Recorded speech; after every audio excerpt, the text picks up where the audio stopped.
Hi, it's Maria from Still Dreaming Homestead, and Maria tells a story. So, yesterday we started the new book, The Mystery of the Black Hole Mine. So there we go. Yesterday, DJ and Alfred were being followed by somebody.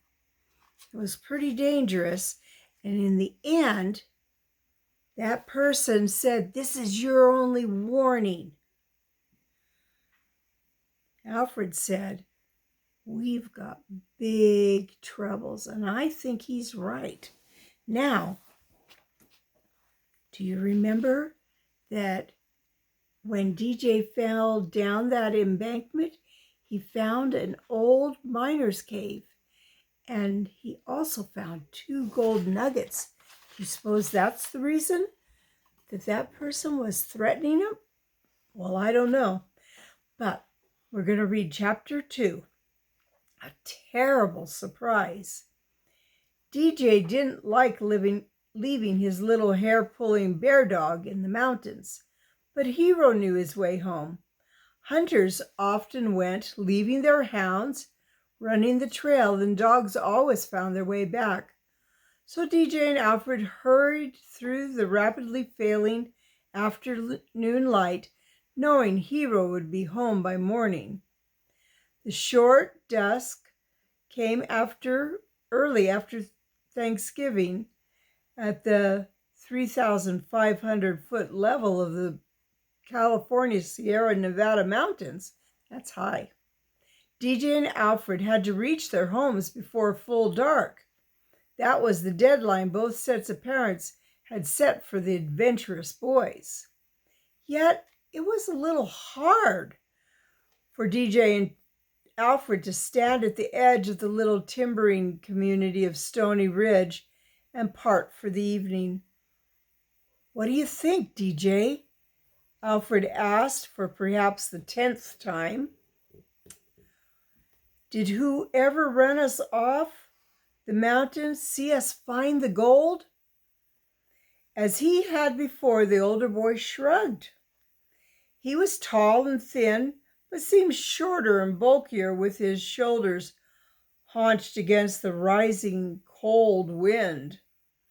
"I don't know, Alfred, but I doubt it, though, because we'd run a long way from where we were last seen from where I found the nuggets." "He could have been watching us through binoculars," Alfred replied, "and he caught up with us to fire that, whatever it was, at us." DJ shook his head. "Whoever he is and whatever he wants, we've got to get into Indian Springs and find out how to file a claim before he does. But tomorrow's a school day, so there's no way I can talk my dad into taking me to the courthouse at Indian Springs." Alfred said, "It'll probably be Saturday before we can get to town, and then the courthouse will be closed. DJ, we've got to get there before Friday. Right now, I've got to get home or I'll be grounded. You know what, DJ?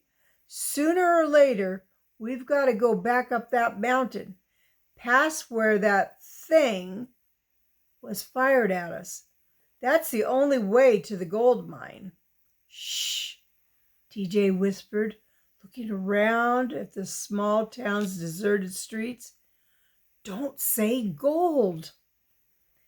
"You know what happened when the people heard that word back in 1849? Both boys had studied California's history in school. I wonder if I already read this story. I don't think so. They knew that when James Marshall had found some gold flakes at Sutter's Mill in a nearby county, thousands of people from all over the world had flocked to the foothills. The 1849 gold rush had almost immediately turned a remote, sparsely populated California into a state with a booming population. Gold fever's like that, DJ added, so remember, not a word to anybody. Not a word, Alfred promised solemnly. He turned towards his house on the opposite end of town. Then he swung back. I'll look up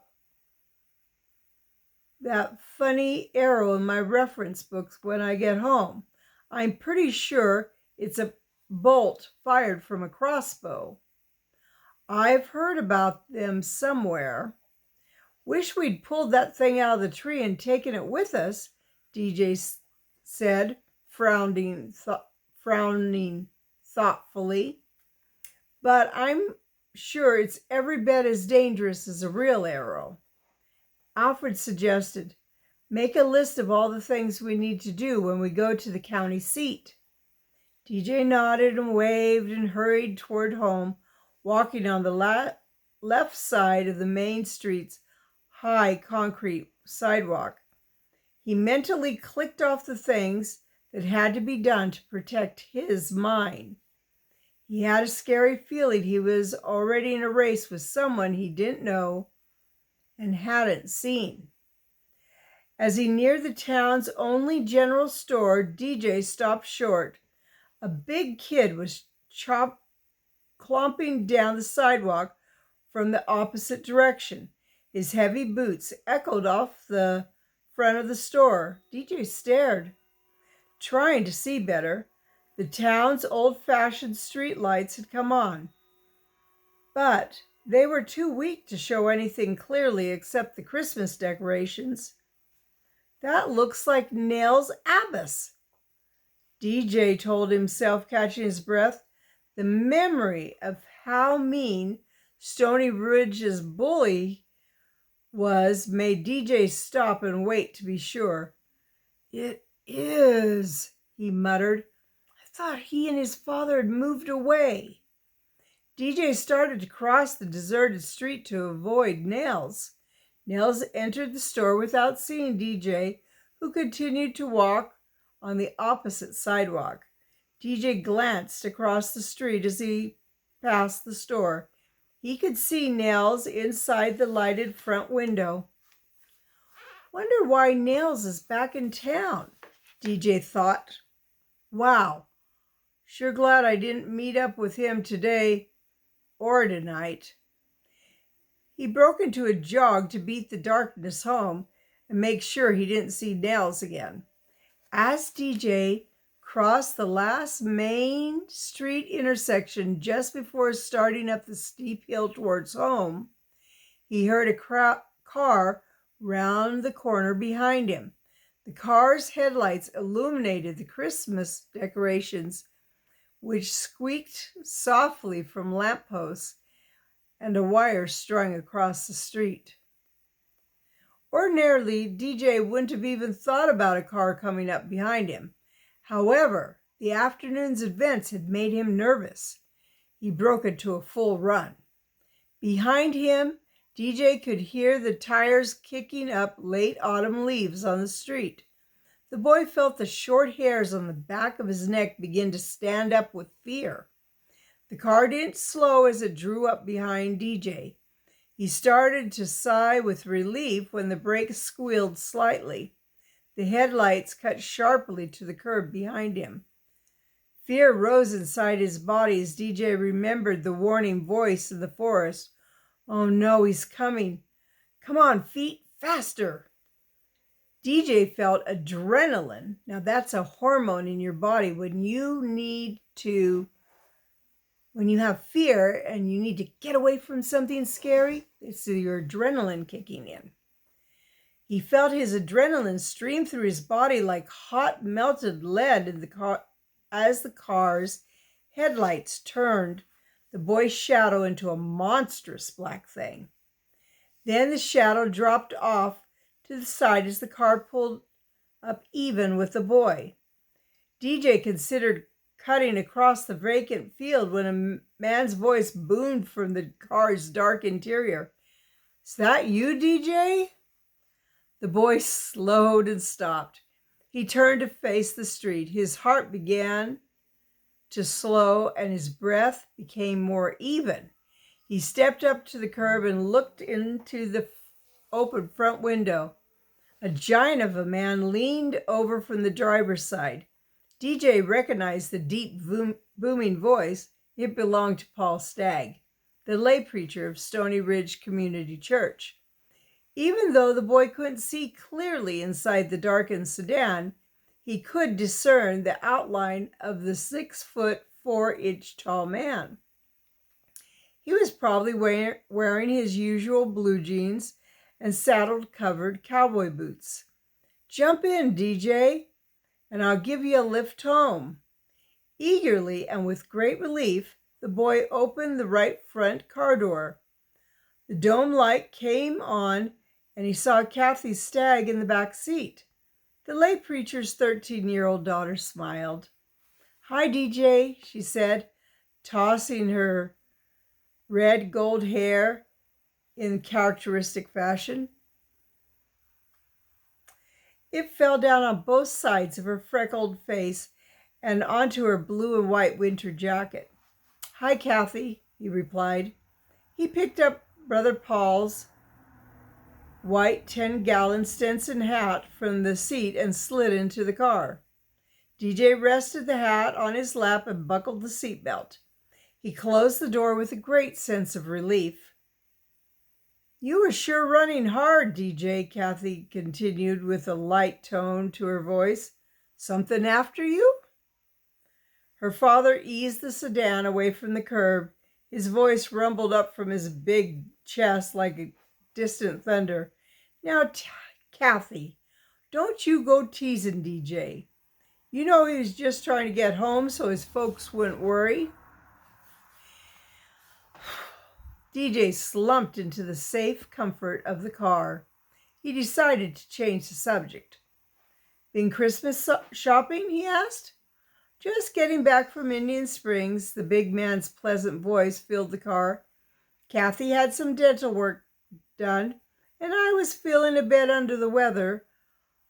So she's been, Anne was feeling a bit under the weather, Kathy was. So she's been stretched out in the back seat." "Where have you been, DJ?" Kathy asked, leaning forward behind him. "Oh, I was just out exploring with Hero and Alfred." He tried to make it sound casual, but he wanted to shout, "And we found gold and a gold mine," but he kept it a secret. She asked, "Where's Hero?" "Still out there following some trail, but he's done that before and come home safely by himself." Kathy seemed satisfied. "What are you giving your family for Christmas?" "I don't know yet." He felt the weight of the 2 gold nuggets in his pocket and thought that they could probably make the best Christmas gift ever. In a few minutes, Brother Paul eased the sedan to the high concrete curb in front of the Dillon home. "Give my regards to your family, DJ." DJ knew it was supper time, and it was bad manners not to invite friends in, even unannounced. "Aren't you coming in?" "My missus will have supper waiting," Brother Paul replied. "Much obliged anyway." DJ waved as the Stagg car pulled away from the curb. He ran around the side of the house to see if his little dog had beaten him home, but the doghouse was empty and quiet. DJ opened the back door to the kitchen and tried to look casual, as though he had just discovered a gold mine. The thought was blown out of his mind at the sight of his father, stepmother, stepsister sitting dejectedly at the small table. DJ instantly saw that Two Mom's nose was red and her eyes were bright from tears. DJ had never felt comfortable calling his stepmother Mom or Mother, so he called her Two Mom because she was his second mom. "What's the matter?" DJ asked. Dad was a short, powerfully built man who rarely showed emotions. His cheek muscles twitched as he tried to speak, but he couldn't. DJ was scared. "Dad, Two Mom, what's wrong?" Neither answered, but 9-year-old Pris let out the anguished squeal and ran to him. Dad's lost his job, and we're going to have to move away from Stony Ridge. Wow. Well, that's the end of today's chapter. It was an interesting one, and I wasn't expecting that they would have to move away. So we'll find out more about that tomorrow. I want to pray blessings on you and yours, in your house, out of your house, in the day and in the night. And whatever you do, keep dreaming and keep a story in your heart.